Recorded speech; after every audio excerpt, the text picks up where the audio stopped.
வணக்கம். பெருநிறுவன விவகாரங்கள் அமைச்சகம், அதாவது நம்ம மினிஸ்ட்ரி ஆஃப் கார்ப்பரேட் அஃபேர்ஸ்ல இருந்து ஒரு மிக முக்கியமான ஒரு சூப்பரான அப்டேட் வந்திருக்கு. அதை பத்தி தான் நாம இப்ப விலாவாரியா உங்களுக்கு புரியுற மாதிரி விளக்க போறோம். வாங்க என்னன்னு முழுசா தெரிஞ்சுக்கலாம். முதல்ல நாம பார்த்துட்டு இருக்கிறது அந்த அதிகாரப்பூர்வ அறிவிப்பு தாங்க. பெருநிறுவன விவகாரங்கள் அமைச்சகம், அதாவது MCA, இந்தியாவில் இருக்கிற எல்லா கம்பெனி டைரக்டர்ஸ்க்கும் ஒரு பெரிய குட் நியூஸ் சொல்லியிருக்காங்க.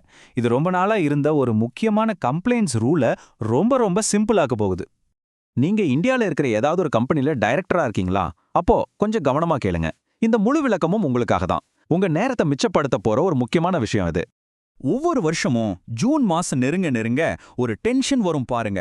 அந்த DIR3 KYC ஃபைல் பண்ணணுமேன்னு. உண்மையை சொல்லுங்க, அது ஒரு பெரிய தலைவலி தானே. கடைசி நேரத்துல வர்ற ரிமைண்டர் இமெயில், ஆடிட்டர் ஆஃபீஸ்க்கு ஃபோன் பண்றது, டாக்குமெண்ட்ஸ் ரெடி பண்றதுன்னு ஒரே பரபரப்பா இருக்கும் இல்லையா? நிஜமாவே ஒவ்வொரு வருஷமும் ஒரே தகவலை எந்த மாற்றமும் இல்லாம திரும்ப திரும்ப அப்லோட் பண்ணும்போது நமக்கே நம்மளை பார்த்து ஒரு கேள்வி வரும். நம்ம மனசுக்குள்ள MCAவை பார்த்து என்ன வச்சு காமெடி கீமெடி பண்ணலையேன்னு வடிவேலு ஸ்டைல்ல கேட்க தோணும். அந்த விரக்திக்கும் அந்த வருடாந்திர வேலைக்கும் இப்போ ஒரு முற்றுப்புள்ளி வைக்க போறாங்க. சரி, இந்த புது விதிக்குள்ள முழுசா போறதுக்கு முன்னாடி டிஐஎன்னா என்னன்னு ஒரு சின்ன ரீகேப் பார்த்துடலாம். டிஐஎன் அப்படிங்கிறது டைரக்டர் ஐடென்டிஃபிகேஷன் நம்பர், அதாவது இயக்குனர் அடையாள எண். சிம்பிளா சொல்லணும்னா ஒரு கம்பெனி டைரக்டரா இருக்கிறதுக்கான உங்களுடைய தனித்துவமான அடையாள அட்டை இது. எப்படி நமக்கு ஆதார் கார்டோ அது மாதிரி டைரக்டர்ஸ்களுக்கு இந்த டிஐஎன் நம்பர். இது இல்லாம நீங்க எந்த ஒரு நிறுவனத்திலையும் இயக்குனரா செயல்பட முடியாது. இப்போ ஒரு நிமிஷம் கற்பனை பண்ணி பாருங்க. அந்த வருஷம் வந்த தலைவலி, அந்த எரிச்சல் ஊட்டுற ஃபைலிங் வேலை இனிமே அவ்வளோ கஷ்டம் இல்ல, ரொம்ப ரொம்ப சுலபமா மாறிடுச்சுன்னு சொன்னா எப்படி இருக்கும்? ஆமாங்க, அதுதான் நிஜமாக போகுது. இதோ இந்த ஸ்லைட்ல தான் அந்த மேஜிக்கே இருக்கு. பழைய ரூல்ஸ் படி நம்ம ஒவ்வொரு வருஷமும் மிஸ் பண்ணாம DIR3 KYC ஃபைல் பண்ணிக்கிட்டே இருக்கணும். ஆனா இந்த புதிய அற்புதமான முறைப்படி இனிமே 3 வருஷத்துக்கு ஒரே ஒரு தடவை DIR3 KYC வெப் ஃபைல் பண்ணா போதும். ஆமாங்க, நான் திரும்பவும் சொல்றேன், வருஷத்துக்கு ஒரு தடவை இல்ல, 3 வருஷத்துக்கு ஒரு தடவை. இது எவ்வளோ பெரிய மாற்றம் பாருங்க. இந்த செய்தியை கேட்டதும் உங்க மனசுக்குள்ள எப்படி இருக்கு? கண்டிப்பா ஆஹா வட போச்சேன்னு இல்ல, ஆஹா தலைவலி போச்சேன்னு ஒரு பெரிய நிம்மதி பெருமூச்சு விடுறது எனக்கு நல்லாவே புரியுது. இது நிஜமாவே ஒரு பெரிய ரிலீஃப். சரி, கொண்டாடுனது போதும். இப்போ இந்த புதிய விதிகள்ல நாம கவனிக்க வேண்டிய முக்கியமான விஷயங்கள் என்னென்னு ஒண்ணு விடாம தெளிவா பார்க்கலாம் வாங்க. இந்த மாற்றத்துல முதல் மற்றும் மிக முக்கியமான சிறப்பம்சம் இந்த புதிய ஃபைலிங் சைக்கிள் தான்.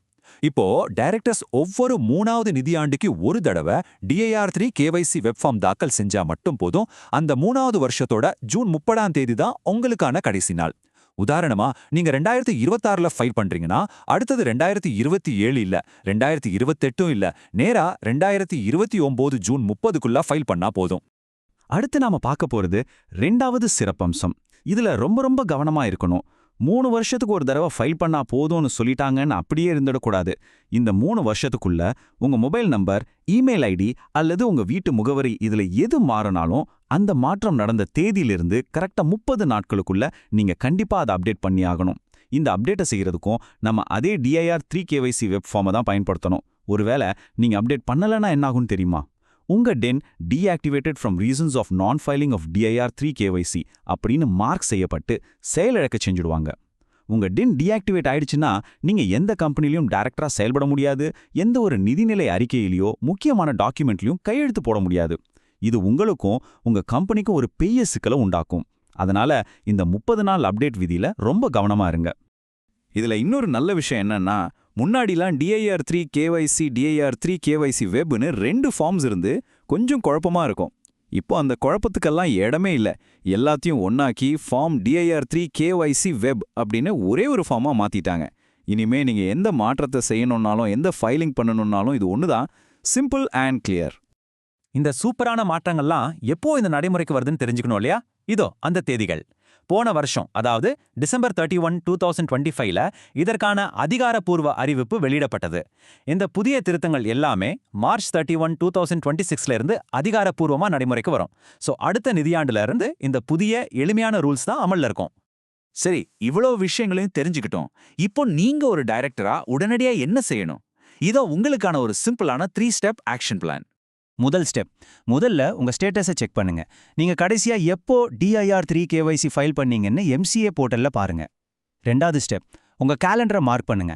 அந்த கடைசி ஃபைலிங் தேதியிலிருந்து உங்க அடுத்த 3 வருஷத்துக்கான டெட்லைன் எப்போ வருதுன்னு கணக்கு போட்டு உங்க ஃபோன்லயோ இல்ல கேலண்டர்லயோ மறக்காம ரிமைண்டரை செட் பண்ணிடுங்க.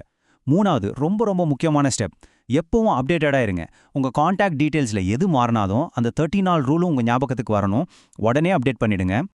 இந்த நல்ல செய்தியை நீங்க மட்டும் தெரிஞ்சுக்கிட்டா பத்தாது. உங்களுக்கு தெரிஞ்ச மத்த டைரக்டர்ஸ், நண்பர்கள் எல்லார்கிட்டயும் கண்டிப்பா ஷேர் பண்ணுங்க. ஏன்னா இது வெறும் ஒரு விதி மாற்றம் மட்டும் கிடையாது. இதுக்கு பின்னாடி ஒரு பெரிய நல்ல நோக்கம் இருக்கு. இந்த மாற்றத்தோட உண்மையான நோக்கம் என்னன்னு பாருங்க. முதல் நோக்கம், டைரக்டர்ஸ் மேல இருக்கிற இந்த ரிப்பீட்டேட்டிவ் கம்ப்ளையன்ஸ் சுமையை கணிசமா குறைக்கணும். 2வது, சரியான நேரத்துல விவரங்களை அப்டேட் பண்றது மூலியமா ஒட்டுமொத்த கார்ப்பரேட் நிர்வாகத்தை இன்னும் ஸ்ட்ராங் ஆக்கணும். கடைசியா ரொம்ப முக்கியமா, உங்கள மாதிரி டைரக்டர்ஸ் இந்த மாதிரி ஃபைலிங் வேலையில நேரத்தை செலவழிக்காம உங்க பிசினஸை எப்படி அடுத்த கட்டத்துக்கு கொண்டு போறதுன்னு யோசிக்கிறதுல முழு கவனத்தையும் செலுத்த வைக்கணும். ஆஹா, இனிமே நம்ம நிலைமை பில்டிங் ஸ்ட்ராங் பேஸ்மெண்ட் வீக் மாதிரி இல்ல. இப்போ நம்மளோட தாரக மந்திரம் கம்ப்ளையன்ஸ் ஸ்ட்ராங் பிசினஸும் ஸ்ட்ராங் அப்படிங்கிறது தான். சரியான கம்ப்ளையன்ஸ் அப்படிங்கிறது ஒரு சுமை இல்ல, அது உங்க பிசினஸோட அடித்தளத்தை இன்னும் வலுவாக்கும். அப்போ கடைசியா இந்த ஒரு கேள்வியோட இந்த விளக்கத்தை முடிக்கிறேன். கம்ப்ளையன்ஸ், அதாவது இணக்கம் என்பது நாம சமாளிக்க வேண்டிய ஒரு சுமையா இல்ல நாம கட்டமைக்க வேண்டிய ஒரு பலமா?